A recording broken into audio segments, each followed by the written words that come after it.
अस्सलामुअलैकुम वरहमतुल्लाहि वबरकातुहू।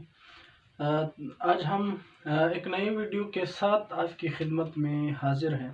आज का जो हमारा टॉपिक होगा वो एक छोटा सा टॉपिक है जिसका नाम है न्यूरॉन। ठीक है, तो जो सारा का सारा नर्वस सिस्टम है वो जिस चीज़ से बना हुआ है, जिन सेल से बना हुआ है, उनको हम नाम देते हैं न्यूरॉन्स का। ठीक है, तो सारा जो नर्वस सिस्टम है, सेंट्रल नर्वस सिस्टम जो है, ठीक है, पेरिफेरल नर्वस सिस्टम जो है, ये सारा जो बना हुआ है वो किस चीज़ से बना हुआ है? वो न्यूरॉन्स से बना हुआ है। ठीक है, तो आज का हमारा टॉपिक होगा, मुख्तसर सा टॉपिक होगा न्यूरॉन। ठीक है, जिसके अभी मैंने बताया कि न्यूरॉन्स क्या होते हैं। न्यूरॉन जो है ये structural and functional unit of nervous system. जो सारा का सारा नर्वस सिस्टम है वो किस चीज़ से बना हुआ है? वो न्यूरॉन्स से बना हुआ है। ठीक है, अब आते हैं न्यूरॉन्स के हिस्सों पर। एक जो न्यूरॉन होता है वो 3 हिस्सों पर मुश्तमिल होता है। सेल बॉडी, डेंड्राइट्स होते हैं, ठीक है, और उसका तीसरा हिस्सा जो है हमारे पास वो क्या है? एक्सॉन है। ठीक है, ये 3 हिस्से हमारे पास एक न्यूरॉन के होते हैं। ठीक है, तो आते हैं डायग्राम की तरफ। ठीक है, एक न्यूरॉन के स्ट्रक्चर को अगर हम देखें वो इस टाइप का होगा। ठीक है, स्ट्रक्चर को अगर हम देखें यानी वो इस टाइप का होगा। ठीक है, अब आते हैं डायग्राम पे कि सेल बॉडी हमारे पास कौन सा हिस्सा है। ठीक है, ये जो पहला हिस्सा है हमारे पास, ये यहाँ से लेकर ये जो जिसको मैं यहाँ पे साइड से ब्लैक कलर से शो कर रहा हूँ। ठीक है,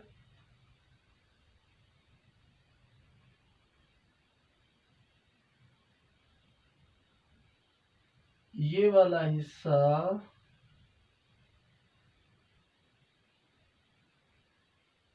जो होगा हमारे पास, ये कौन सी चीज होगी? इसको हम सेल बॉडी का नाम देंगे। किस चीज का नाम देंगे? Cell body. ये हमारे पास कौन सी चीज होगी? सेल बॉडी होगा। ठीक है, जो कि फर्स्ट पार्ट हमारे पास होगा किस चीज का? एक न्यूरॉन का। ठीक है, इसका दूसरा हिस्सा हमारे पास है डेंड्राइट्स। ये जो दागे आप देख रहे हैं, ठीक है,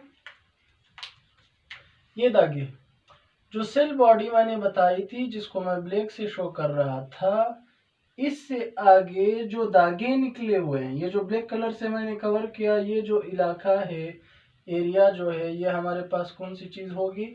ये हमारे पास है सेल बॉडी। उसके बाद ये जो फाइबर्स निकले हुए हैं, दागे जो थ्रेड लाइक स्ट्रक्चर्स निकले हुए हैं, ये और ये जो थ्रेड लाइक स्ट्रक्चर्स हैं, ये वाले, इनको हम नाम देंगे किस चीज का? डेंड्राइट्स का।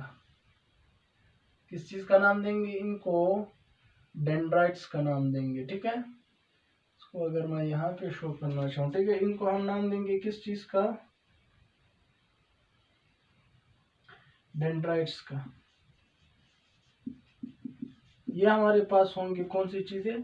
डेंड्राइट्स होंगे। ठीक है, उसके बाद जो तीसरा हिस्सा एक्सॉन है, ये एक जो लॉन्ग फाइबर जो है ना, थ्रेड लाइक एक जो फाइबर निकलती है लंबी सी, ये यहाँ आप देख सकते हैं। ठीक है, ये जो लंबा वाला, ठीक है, धागा हमारे पास निकलता है, ये वाला, इसको हम नाम देंगे किस चीज का?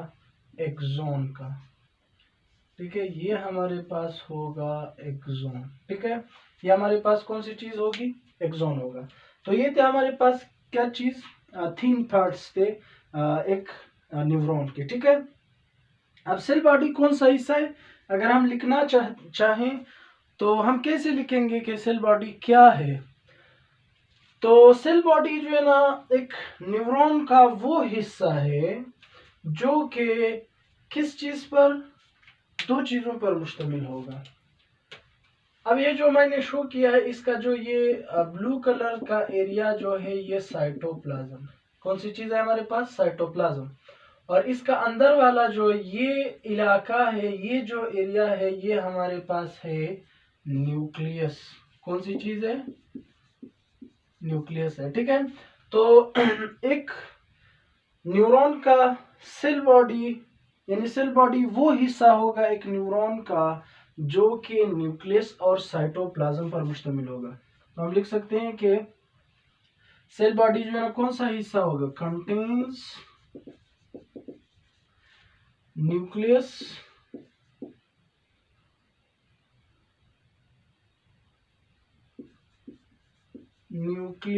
And cytoplasm. ये कौन सी चीजों पर मुश्तमिल होगा?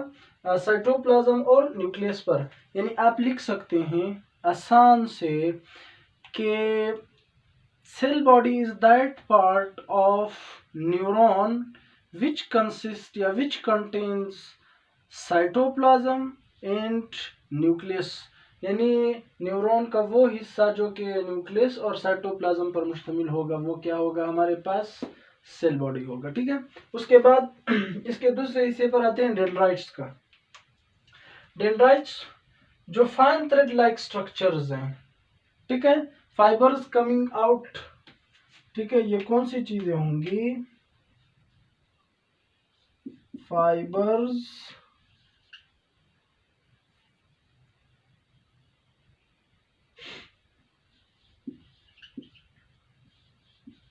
Coming out of the cell body. Cell body से जो भी हमारे पास फाइबर्स निकलते हैं वो हमारे पास क्या कहलाएंगे? वो हमारे पास डेंड्राइट्स कहलाएंगे। ठीक है, उसके बाद ठीक है, इसी तरह हमने क्या पढ़ा था? ठीक है, एक्सॉन पढ़ा था। तो एक्सॉन जो होता है कौन सी चीज होगी? ये हमारे पास होगा केवन fibre coming out of the cell body. ठीक है, स्लाइटली लॉन्ग, एक लंबा सा जो फाइबर निकलता होगा हमारे पास सेल बॉडी से, वो हमारे पास क्या कहलाएगा? एक्सॉन कहलाएगा। ठीक है, ये तो हमने इससे पढ़े कि हम किस तरह लिखेंगे कि सेल बॉडी कौन सा हिस्सा है, एक्सॉन कौन सा हिस्सा है, और हमारे पास डेंड्राइट्स कौन सा हिस्सा है। ठीक है, अब सेल बॉडी जो हमारे पास होगी, सेल बॉडी का क्या काम होगा? ये कंट्रोल करेगा, इसके अंदर बाकी ऑर्गेनेलीज भी होगी, ये कंट्रोल करेगा चीजों का। ठीक है, मेन जो सेंटर है इसका। उसके बाद डेंड्राइट्स का क्या काम होगा? डेंड्राइट्स क्या करेंगे? ये रिसीव करेंगे, रिसीव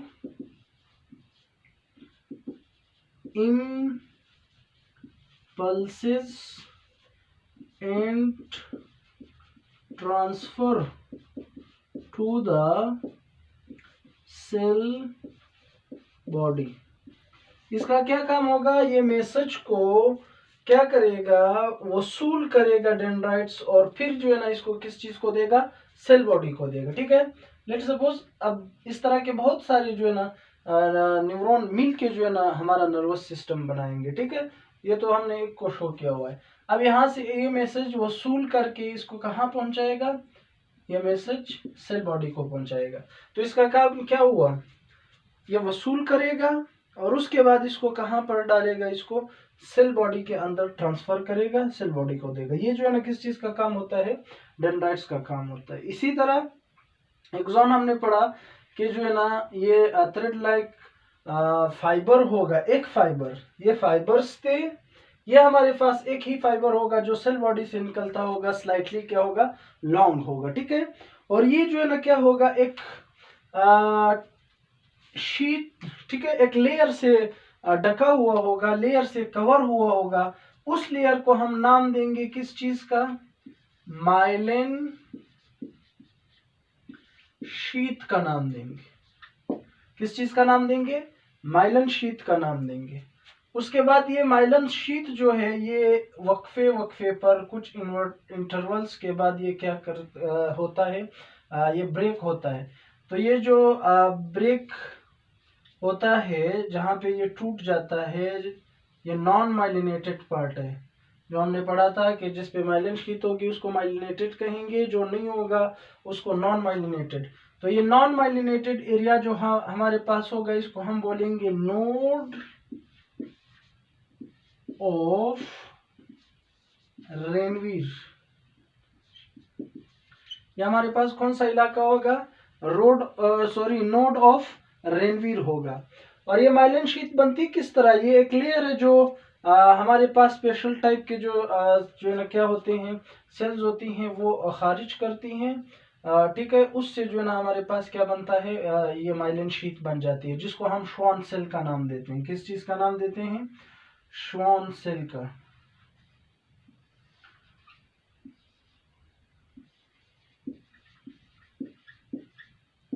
श्वान सेल जो है ना क्या बनाएगा? माइलिन शीट बनाएगा।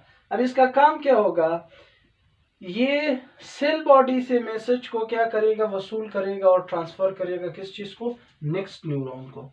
ठीक है, ठीक है। Receive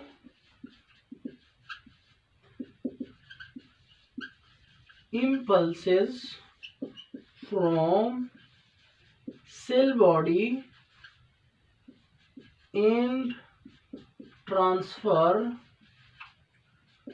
to the next neuron। तो ये क्या करेगा? सेल बॉडी से मैसेज को वसूल करके उसको कहां पर पहुंचाएगा? दूसरे किस चीज में पहुंचाएगा? न्यूरॉन के अंदर पहुंचाएगा। ठीक है, इसका जो लास्ट हिस्सा था, इस हिस्से को हम नाम देंगे, जो अगले न्यूरॉन के साथ जुड़ा होगा, इस लास्ट पार्ट को हम नाम देंगे किस चीज का? एक्सॉन टर्मिनल का नाम देंगे। किस चीज का? एक्सॉन टर्मिनल का नाम देंगे। और ये जो लास्ट पार्ट है, जो आखिरी सिरा है, ठीक है, बिल्कुल लास्ट पार्ट जो है, इस हिस्से को हम किस चीज का नाम देंगे? साइनेप्टिक नोब का नाम देंगे। किस चीज का नाम देंगे? Synaptic knob.